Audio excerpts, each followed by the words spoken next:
জুতোর মালা গড়াতে ঘুরে বেড়াতে তারেক বিয়েতে হিরো একটা আজে বাজে কথা বলছে। বিএনপি লোক ছিল কয়জন, আওয়ামী লীগের লোক ছিল কয়জন? বিয়ের হয়ে করছে তুই তার একজন নামে তুই হলে খারাপ কথা বলতে গালিগালাজ কেন করছিস, এই কথা বলে কিন্তু তারা আমাকে মারধর শুরু করে, হামলা করা হয়। কালকে আমি আদালতে এসেছিলাম যে 2018 সালে আমার উপরে যে হামলা করা হয় এবং ঢাকা 17 আসনে এবং বগুড়াতে হিসেবে কালকে মামলা ধরে বগুড়া উপনির্বাচনে আমার উপর দিয়ে হামলা করা হয়, সেই আমার ফলাফল চিনেলা, এই দুইটার বিষয়ে কালকে আমরা মামলা করে কোর্টে এসেছিলাম। কোর্টে কালকে মামলা করে কোর্ট থেকে বের হওয়ার পরে আমাকে মনে করেন কিছু লোকজন আক্রমণ করে, আপনি দেখেছেন যে এখানে আক্রমণ করার মধ্যে বিএনপি লোক ছিল কয়জন, আওয়ামী লীগের লোক ছিল কয়জন।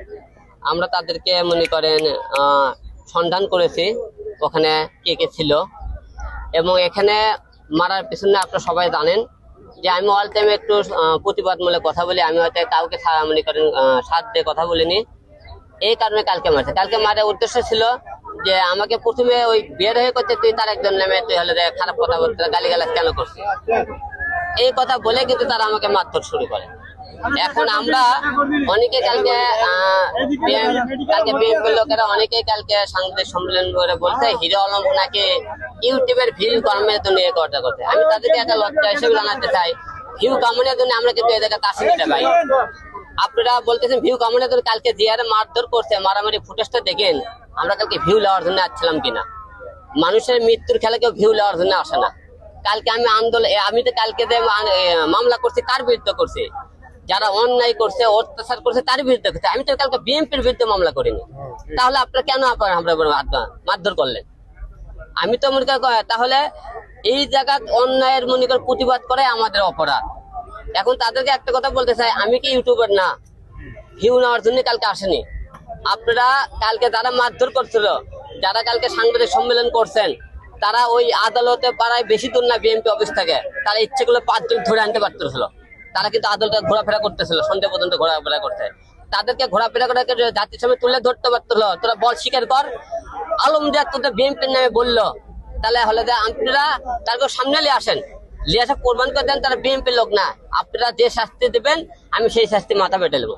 এই বিষয়ে বক্তব্য দিলাম তো যে তারা বলছে আমি কালকে তাদের বিরুদ্ধে কথাবার্তা বলছে। কালকে বিরুদ্ধে কথাবার্তা বললে কালকে আমরা আদালত পাড়ে আজকে খবরও নিয়েছি, এবং তারা উকিল যারা সভাপতি সেক্রেটারি আসলো তারাও বলছে যে তারা বিএনপির একটা তারা ছিল, তারা এখন বহিষ্কৃত, তারা বিএনপিতে ছিল। এবং নুরুন নবী নামে একটা ছেলে আছে, কালো করে ছেলে মারছে, ও হলো আওয়ামী লীগ করে। হ্যাঁ, একজনের নাম নাজবুল শামীম নাম, একজনের থাপর বাড়ি। আমি কে কোন জায়গা থেকে সব করার নাম তথ্য জোগাড় করছি। আমার কথা তারা দল প্রমাণ করে, যারা বলছে যে আমি তাদের বিরুদ্ধে কথাবার্তা বলছি, আমি অন্যায় করলে তারা আমার বিরুদ্ধে মামলা করবি। এবং কালকে তারা মারধর করছে, তাদেরকে আমরা দল আজকে আইন আওতা তুলে নিয়ে আসি, তা ধরলে তো বোঝা যাবে সে আওয়ামী লীগ না বিএনপি না আমিও ভালো ভুল বলছি। আমরা মামলা করব, তাদেরকে তুলে আনার পরে যদি আমি যদি ভুল বলে থাকি তাহলে অবশ্যই আমি শাস্তি পাঠালাম। আর তারা যদি ভুল করে থাকে, সে আওয়ামী লীগ হোক আর বিএনপি হোক, তার শাস্তি অবশ্যই আপনারা দেবেন। আমি তো এতগুলো লোকের মধ্যে বলতেছি, কেউ যদি ফুটেজ বার করে বলতে পারে যে হিরো আলম তারেক রহমানের বিরুদ্ধে কোনো কথা বলছে, তারা আমি জুতোর মালা গলাতে সারা বগুড়া শহর ঘুরে বেড়াবো, জুতোর মালা গলাতে ঘুরে বেড়াবো যে তারেক বিরুদ্ধে হিরো একটা আজে বাজে কথা বলছে, যে কেউ ভিডিও ক্লিপ দেখাতে পারে। অথবা কোনো বিএনপির নামে রুহুল কবির বিরুদ্ধে আমি তো গালে গেলেও কিন্তু বলতে পারবি না। আমরা একটা মামলা করেছিলাম, সেই মামলাটা কি করছিলাম যে আমরা ডিবি হারুন আমাকে টেপে ফেলে মামলাটা করাইছিল। আমি মামলাটাকে ইচ্ছে করে করছিলাম, আমি কিন্তু বলেছিলাম হ্যাঁ এই মামলা, কিন্তু আমরা এই মামলাটা করার পরে আপনি বলেন যে বিএনপির বিরুদ্ধে একটা মামলা করেছিলাম, কার টেপে ফেলে করাইছে, কিন্তু বিএনপির কোন নেতার বিরুদ্ধে একটা ক্লিপ বার করে দেখাইন তো হিরো আলম বিএনপির এই নেতাকে গালিগালাজ করছে, একটা ক্লিপ দেখান তো কেউ। যারা বিএনপির এত বড় কথাবার্তা বলতেছেন, একটা ক্লিপ দেখাবেন আমার, বিএনপির এই একটা নেতার বিরুদ্ধে হিরো আলম আজে বাজে গালিগালাজ করতে, একটা ক্লিপ দেখান। দেখার পরে আপনারা যে শাস্তি দেবেন সেই শাস্তি মাথা পেটে নেবেন। তাদের একটা ধারণা যে আওয়ামী লীগের এজেন্ডা বাস্তবায়নের জন্য কালকে আপনি এটা সাজানো নাটক ছিল কিনা আপনার? আওয়ামী লীগের কালকে ধরলো কালকে এটা সাজানো নাটক হয়ে থাকে, তাহলে বিএনপির নাম ধরে তারা মারলো, বিএনপির লোকও খুঁজে বার করা উচিত, আমারও খুঁজে বার করা উচিত। তারা বিএনপির সম্মান হানি করে কেন গায়ে হাত তুললো, এটা তাদেরও খুঁজে বার করতে হবে। খেলে আমার একা কেন বার করে দায়িত্ব দিবেন? তাদের সম্মান, দলের সম্মান নষ্ট করতেছে না। আমি তো বলবো বিএনপিতে মারছে, কারণ আমাকে ডাইরেক্ট বলতেছে তুই তারেকদের নামে কেন বলছি? তারা তো তারেকদের নাম বলে আমাকে মারধর করলো, আমি তাহলে কেন বিএনপি নাম বলবো না? ঠিক আছে। আর ঘটনা হলো কি, আপনার যেটা আপনি মুজিব করে কথা, আপনি নির্বাচন টাইমে দেখেননি আমি কোটিটা টাইম পাঞ্জাবের বেটা করে কোটি করে বেড়াচ্ছি, দেখেননি আপনারা? তাহলে আপনি কেন মুজিব করে কথা বলছেন? আমার নির্বাচন টাইমে আমি তখন নির্বাচন করছি, কোটিটা তো আমার করছিল। আপনি তাহলে আপনারা কেন? আর আমি আগেও বলতে এখনো বলতেছি, আমরা সেই টাইমে আমি জীবনে বঙ্গবন্ধু মাজার দেখতেছিলাম না। আমি দাদা হলে যে রমের মাজারে গেছিলাম ওর মাজার দেখিনি। অনেকে বলছিল আমি গোপাল কোনোদিন হয়তো বাইরে গেলে আমি বলতে পারবো না তাহলে দেখছে যে দেশের ভালো করছে না তার দেখার বিষয় না, সে নাম করা লোক ছিল সেই হিসেবে তার মাজারে গিয়েছিলাম। কিন্তু আমি যদি কোন কৃষক লীগে কোনো যুবলীগে কোনো যোগ দিয়ে থাকি কোন দলে, তাহলে আমি তাহলে কয় দেখে যে নির্বাচন করলাম, তাহলে ডাব মাটা করে গেলে কংগ্রেসটা কেন নির্বাচন করলাম? তাহলে আমি ওই দল থেকে করতে পারতাম, ঠিক না? তাহলে আমি কোন দল? আমরা যে কোনো দলে যখন দল ক্ষমতা ছিল, অনেক বিএনপির লোক কিন্তু আওয়ামী লীগ হয়ে গেছিল। এখন আওয়ামী লীগের অনেক লোক বিএনপি হয়ে গেছে ভাই, বিএনপি হয়ে গেছে।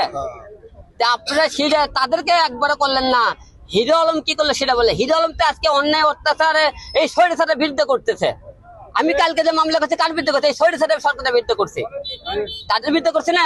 আর বিএনপি কার বিরুদ্ধে মামলা করে নিলে ভাই? তাহলে আপনারা একবারও তো সে কথা। এই যে ছাত্র আন্দোলন কালকে যারা মারধর করছে, এই ছাত্র একটা দিন ছাত্র আন্দোলন কোন দেখিনি। ছাত্র আন্দোলন আমরা অস্ত্র মুখে ছিলাম, দেখছেন আপনারা, কিন্তু মানুষটা মুখে ছিল ভুলে গেছে আজকে দেশ স্বাধীন হয়ে গেছে। বারবার হিরো আলম মার খাচ্ছে এই কারণে, হিরো আলম যে অন্যের প্রতিবাদ করে। হিরো আলমের মানে কোন দল নাই কোনো, হিরো আলম কোন রাজ্যে শক্তি নিয়ে চলে না, হিরো আলম কাউকে নিয়ে চলে না, এটা হিরো আলমের অপরাধ। হিরো আলমের কারণে শর্টপটে একা একা লড়তেছে, এইভাবে অনেকে হয়তো আমাকে আমার দুর্বলতা সুযোগ পেলে তারা আমার উপর অ্যাটাক করতেছে। কিন্তু আমি অল টাইম অন্যের প্রতিবাদ করে গেছে, ভবিষ্যতে করে দেবো, তাতে আমার তো মৃত্যুবরণ করা লাগে আমি করবো, কিন্তু অন্যের সাথে মাথা বড় করবো না। এখন কালকে যারা মারছে, যারা কালকে গতকাল মারধর করছে, তাদেরকে আমরা অবশ্যই আইনে আওতায় নিয়ে আসবো, তাদের মামলা করবো এবং এর সুস্থ তদন্ত কর্ম কারা এরা কার উষ্ণতে আমার উপর মারধর করলো এটা আপনি ক্লিয়ার করে বের করলে তারা বিএনপি না আওয়ামী লীগ, এটা আমরা ক্লিয়ার করে দেবো।